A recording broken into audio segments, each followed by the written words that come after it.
Alléluia. Alléluia. Alléluia. Gloire à notre Seigneur Jésus-Christ. Je suis heureux parce que tous nous sommes parvenus à la fin de l'année 2018.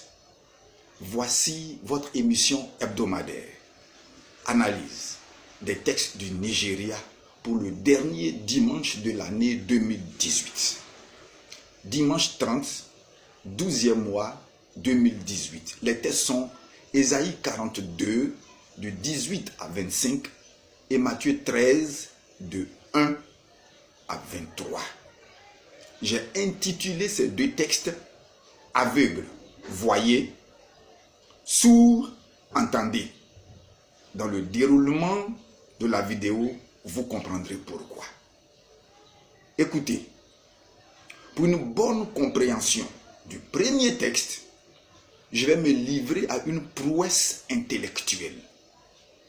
Nous allons lire ce texte de la fin à son début pour pouvoir mieux l'appréhender, pour pouvoir mieux comprendre ce texte. Allons-y. Au verset 25, l'Éternel est en colère. Je résume pour vous.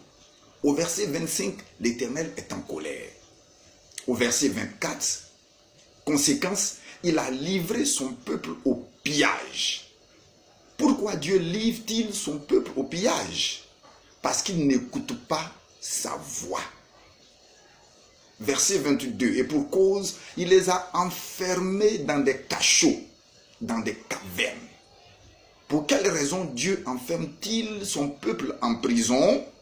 Le verset 20 et le verset 19 nous disent que ces enfants ont des yeux mais ne voient pas, ont des oreilles mais n'entendent pas. Conclusion. Quelle est la véritable raison pour laquelle Dieu est en colère? Parce que ces enfants n'entendent pas sa voix. J'ai dit bien n'entendent pas sa voix. Vous comprendrez tout à l'heure. Osée 4, verset 6 nous dit « Mon peuple périt par manque de connaissance ». Le peuple de Dieu périt, le peuple de Dieu meurt, le peuple de Dieu est détruit par manque de connaissance. Écoute-moi très bien, ce n'est pas Satan qui tue les enfants de Dieu. Ce n'est pas les sorciers qui tuent les enfants de Dieu. Ce n'est pas vos ennemis qui vous tuent et qui vous détruisent ou détruisent vos affaires. Non, la Bible dit c'est parce que vous manquez de connaissance. Et le verset va plus loin. Dieu est fâché. Le verset dit, puisque tu as rejeté la connaissance, moi aussi je te rejetterai. Ici, le manque n'est pas dû à l'absence d'eux, mais le manque est dû au rejet de la parole de Dieu. Il y a manque parce que tu rejettes la parole de Dieu. En d'autres termes, tu dis à Dieu, je ne veux pas de ta parole, je n'en ai pas besoin. Écoute-moi, tout chrétien et toute chrétienne qui rejette la parole de Dieu est un aveugle, est un sourd et cette personne est muette. Le deuxième texte est plus explicite. Vous connaissez tous la parabole du semeur. Un semeur sorti pour semer. Pendant qu'il semait, la semence est tombée le long du chemin. Une autre partie est tombée dans les endroits pierreux. Une autre partie est tombée dans les endroits épineux. Une autre partie est tombée dans la bonne terre. Vous connaissez tout cela. Mais regardez le nom dit de ce texte. Sur 4 terres, seul un quart produit du fruit. Je le répète, sur 4 terres, un seul produit du fruit. Je vais être terre à terre pour que vous compreniez. Parce que tout ce que je dis pour le moment est théorique. Prenez une paroisse de 100 personnes. La Bible nous dit que sur 100 personnes, seules 25 personnes comprennent quand on prêche la parole. Tu m'as bien entendu, hein? 25 personnes sur 100 comprennent ce qu'on prêche à l'église. Oui, nous sommes dans le royaume. Jésus est en train de définir le royaume des cieux. C'est du royaume, c'est de l'église qu'il est en train de parler. Donc dans une église, sur 100 personnes, 25 personnes comprennent la parole de Dieu. Et sur les 25 personnes, il y a un tiers qui produit en dessous de la moyenne. Un autre tiers produit juste la moyenne, 50 ou 60. Et un troisième tiers produit 100%. Maintenant, je vais quantifier ça en nombre. C'est-à-dire, sur 100 personnes dans une paroisse, à peine 8 personnes sont productives. 8 personnes arrivent à maturité. Sur 100 personnes dans une paroisse, 8 personnes sont éclairées. Pourquoi? Pourquoi seulement 8 arrivent à maturité? Et quelles sont devenues les 25 et les 75 autres personnes? Pense si les 75 autres personnes sont aveugles, sont sourdes, sont muettes. Les 75 autres personnes sont des népios, des enfants en Christ, des gens qui sont toujours en train de dire: ah papa, prie pour moi. Ah papa, aide-moi. Ah papa, j'ai un problème. Ah papa, ça ne va pas. Ça, ce sont des népios, des enfants, des gens qui ne grandissent jamais. Et je vais vous donner le pourquoi. Pourquoi 25 personnes mûrissent? La réponse est au verset 10 de la deuxième lecture. On dit quand Jésus a fini de prêcher, les apôtres, les disciples se sont approchés de lui. Où est restée la foule? Sur la plage. Et qui s'est approché? Les disciples. Tu veux comprendre la parole, il faut t'approcher. Il faut t'approcher. Celui qui ne s'approche pas de Dieu ne peut pas comprendre la parole de Dieu. Lévitique 10, verset 3. C'est Moïse qui parle. Il dit, c'est ce que l'Éternel a déclaré. Il a dit, je serai sanctifié par ceux qui s'approchent de moi. Donc, s'approcher de Dieu, c'est se sanctifier. Je le répète, plus tu t'approches de Dieu, plus tu te sanctifies. 1 Thessaloniciens 4, verset 3 nous dit, ce que Dieu veut, c'est votre sanctification. Alors je vais remplacer le mot sanctification par le mot s'approcher. Ce que Dieu veut, c'est que tu te rapproches de lui. Voilà tout ce que Dieu attend de toi, que tu te rapproches de lui. Écoute-moi, un père qui a une grande société, il montre les premiers rudiments à son fils. Il fait grandir son fils, mais il attend que son fils se rapproche de lui, que son fils s'intéresse à ce qu'il fait. Alors là, il peut lui confier de plus grands secrets et à la fin, il lui livre la société pour être le directeur général. C'est ce que Dieu attend de toi. Dieu attend que tu t'approches de lui. Regardez, regardez. Laisse-moi vous dire quelque chose. Si tu ne t'approches pas de Dieu, c'est que quelqu'un d'autre est proche de toi. Et sur quelqu'un d'autre, c'est Satan. Laisse-moi te le dire. Si tu ne t'approches pas de Dieu, c'est quelqu'un d'autre qui est proche de toi. Regarde les trois terres. Les trois premières terres. La première terre, c'est le long du chemin. La semence est tombée le long du chemin. Qu'est-ce qui se passe le long d'un chemin? Prends le boulevard, prends une route quelconque, dans n'importe quelle ville, promène-toi sur un boulevard. Tu es distrait. Tu regardes les belles voitures, tu regardes les maisons, tu regardes les femmes bien habillées, tu es distrait. Le long d'un chemin, on est distrait. Et il y a beaucoup de gens, les gars, qui sont distraits, qui se distraient et qui sont distraits et qui se laissent distraire. La distraction de la musique mondaine. Je ne comprends pas, tu arrives chez un chrétien, il n'y a aucune musique chrétienne. Il n'y a pas de vidéo chrétienne qui passe. Il n'y a pas je sais pas, il n'y a pas d'audio. On n'entend rien de chrétien. Que tout ce qui est mondain, c'est ce qui se trouve chez les chrétiens. Ça, ce sont des gens qui sont distraits. Donc ça, ce sont les gens qui sont le long du chemin. Et il y en a beaucoup à l'église. Regarde, la terre dans laquelle il y a les pierres, celui qui a reçu la parole dans les endroits pierreux. C'est quelqu'un qui n'a pas de profondeur. Ce sont des chrétiens superficiels. Ce sont des gens qui ont l'habitude de dire, ah, tu sais, la chair est faible. Ça, c'est un chrétien superficiel. Jésus a dit la chair est faible, mais il a ajouté l'esprit est bien disposé. Toi, tu te focalises sur la chair. Jésus se focalise sur l'esprit. Il est en train de te dire, si la chair est faible, l'esprit vient au secours de la chair. Mais non, toi, tu es focalisé sur la chair. Oh, Jésus attend de toi que tu élèves ton esprit.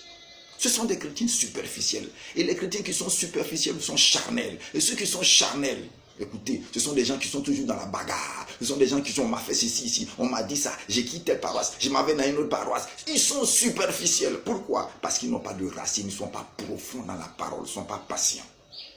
Celui qui a reçu la parole dans les endroits épineux, ça c'est le souci de ce monde.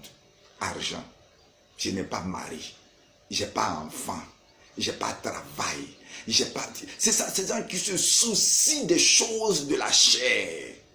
C'est pour ça que je suis étonné quand on va à l'église et qu'on prie, on prie, on prie, on prie. Seigneur, nous cherchons quoi? Nous cherchons les choses qui réjouissent le corps, qui réjouissent la chair, travail, enfant, mariage, visa pour voyager. Ce sont des choses charnelles.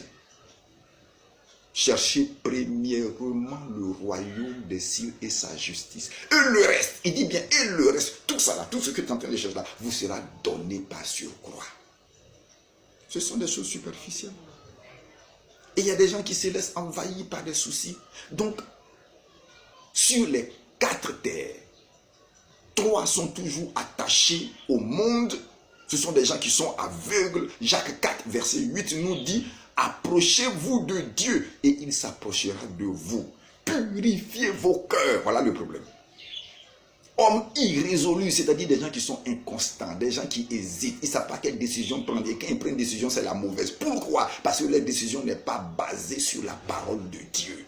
Le vrai problème vient d'être touché par Jacques, c'est le problème du cœur. Quel est le vrai problème du chrétien? Cela se trouve au verset 15 de la deuxième lecture. Un seul problème avec 2 conséquences. Le problème, c'est que Jésus dit à ses disciples, je parle à ce peuple en parabole parce que son cœur est devenu insensible. Oui, nous avons un cœur insensible. Ça veut dire quoi? Manque d'amour, manque de pardon. Il y a des gens qui ne pardonnent jamais, qui sont rancuniers. Ils sont à l'église, mais ils ont gardé les affaires depuis 1900. Oh là là, ça y est encore dans leur cœur. Ils n'ont pas d'amour, ils n'ont pas de pardon. Ils n'ont pas de miséricorde. Et qu'est-ce que ça fait? Quand ton cœur est dans un tel état de boue et de putréfaction, ça bouche les canaux de tes yeux et de tes oreilles. Alors tu es sourd, alors tu es aveugle. Et ta bouche ne peut pas se délier. Voilà ce que ça veut dire. Laisse-moi te donner 2 autres rémas. Un homme méchant qui a le cœur endurci, un homme méchant ne peut pas comprendre ni accepter la parole de Dieu. Cela se trouve au verset 19. Il ne peut pas comprendre ni accepter la parole de Dieu. Pense à Caïn. Dieu a parlé à Caïn. Il lui a dit certainement, si tu agis bien, tu relèveras ton visage. Mais si tu agis mal, le péché se couche à la porte. À la porte de quoi? À la porte de ton cœur. Mais Caïn, son cœur était tellement pris par la haine et la jalousie qu'il n'a pas entendu ce que Dieu lui a dit. Il allait tuer son frère. Il allait tuer son frère. C'est de ça qu'on choisit. Un cœur méchant ne peut pas accepter ni comprendre la parole de Dieu. Verset 19 de la deuxième lecture. Jésus dit, celui qui a reçu la parole et qui ne la comprend pas, Satan vient enlever la parole. Matthieu est tendre. Matthieu est tendre. Va lire Marc. Marc est plus virulent. Marc 4, verset 15. Il dit, celui qui a reçu la parole de Dieu dans son cœur, aussitôt, Satan vient l'enlever. Je le répète, aussitôt qu'il a compris, Satan vient enlever. Dis-moi, quand tu as ton pain, aussitôt quelqu'un prend. On te donne de l'argent, aussitôt quelqu'un prend. On te donne un habit, aussitôt quelqu'un prend. C'est que la personne est où? Celui qui prend là, il est où? Il est à côté de toi. Donc c'est pour ça, si tu ne t'approches pas de Dieu, c'est que tu es proche de quelqu'un d'autre. Écoute-moi très bien, tu es proche de quelqu'un d'autre. Maintenant, je te donne un 3e réma. Écoute-moi. Quels sont ceux qui se sont rapprochés de Jésus? Verset 18, Jésus dit, vous donc. Il parle à qui? Le vous là, c'est qui? Il parle à ses disciples. Il ne parle pas à des chrétiens, hein? Il parle à des disciples. Écoute, je fais une différence entre un chrétien et un disciple. Les chrétiens ont rempli nos églises. Moi, je vous parle de disciples. Un disciple est sous la discipline de son maître. Les disciples se sont approchés de Jésus pendant que la foule est restée sur la berge. Les disciples ont le cœur sensible. Les disciples aiment. Les disciples sont miséricordieux. Le problème avec le chrétien et la parole de Dieu, c'est son cœur. Je le répète, c'est son cœur. 1 Jean 2, verset 15. N'aimez pas le monde, ni les choses qui sont dans le monde. Si quelqu'un aime le monde, l'amour de Dieu n'est point en lui. Donc si l'amour de Dieu n'est pas en toi, qu'est-ce qui est en toi? Moi je dis le non dit. Qu'est-ce qui est en toi? Si l'amour de Dieu n'est pas dans ton cœur, tu es attaché à quoi? Nos mamans, nos soeurs, qui sont tout le temps en train de regarder les telenovelas, les films à l'eau de rose. Quel temps elles ont pour fouiller dans la parole de Dieu? Pour chercher la réponse de leurs problèmes dans la parole de Dieu. Si tu n'es pas attaché à Dieu, c'est que tu es attaché à autre chose.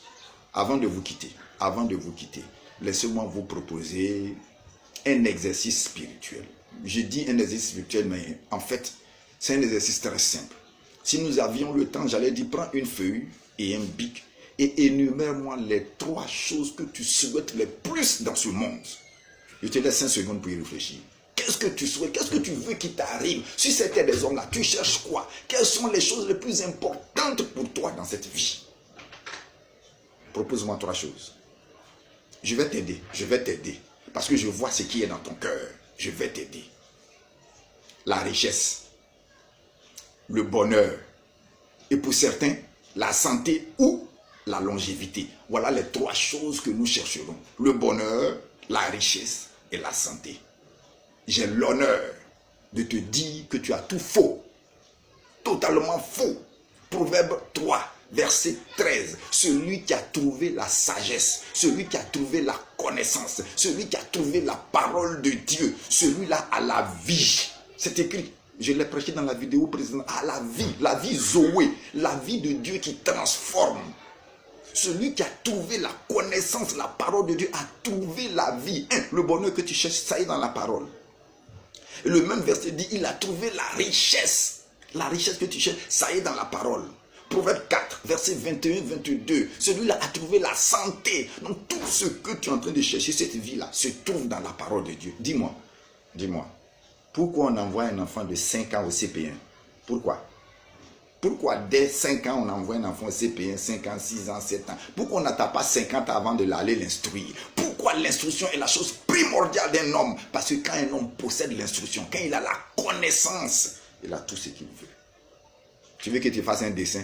Les Blancs ont quitté l'Europe et sont venus nous trouver en Afrique. Nous, on dormait sur l'or. On fait une natte avec les palmes, on dort, on est couché sur la terre sans savoir qu'il y a l'or en dessous. Les Blancs sont venus extraire l'or, ils sont partis. Et les miettes qu'ils nous ont laissées là, c'est pour ça qu'on se bat dans nos États en Afrique. Pourquoi? Parce qu'ils ont la connaissance. Nous, on n'a pas de connaissance. Mais cela doit changer au nom de Jésus-Christ. Amen. Donc, avec la parole de Dieu, tu deviens riche. J'entends quelqu'un qui me dit, donc tu veux dire que tu es riche ou je suis? Oui, je suis riche. Je te pose une question, est-ce que Jésus avait un compte en banque? Jésus n'avait pas de compte en banque, mais il ne manquait de rien. Être riche en Christ, c'est ne manquer de rien. Si tu comprends la parole, tu allais comprendre ça. J'ai besoin de 500 000, j'ai besoin de 100 000, j'ai besoin de 200 000. Oui, je parle de moi. Je n'ai pas d'argent, mais quelqu'un, à cause de la parole que je prêche, parce qu'il m'a invité pour faire quelque chose, viens vers moi. Papa, je n'ai pas grand-chose, mais voilà ce que je te donne. Et ça règle mon problème. Je suis riche en Christ. C'est ce que ça veut dire, exactement ce que ça veut dire. Écoute-moi. Si tu es focalisé sur la parole de Dieu, si tu puises ta vie dans la parole de Dieu, tu ne seras plus jamais aveugle. Tu ne seras plus jamais sourd. Ta bouche va se délier quand il faut et tu recevras ce que Dieu doit te donner. Frère, sœur, père, mère, en Christ, cherchons dans la parole de Dieu la réponse de tous nos besoins. Je n'ai pas dit problème, j'ai dit besoin. Que Dieu vous bénisse. Qu'en fin d'année 2018, en focalisant votre regard, en puisant dans la parole de Dieu, en 2019, votre vie soit transformée. Et il y a une réponse qu'il y a dans la vidéo du Bénin. Écoutez la vidéo du Bénin et vous trouverez aussi l'une des réponses de la vidéo du Nigeria. Que Dieu vous bénisse. Que l'année 2019 soit une bénédiction pour vous au nom de Jésus-Christ. Amen.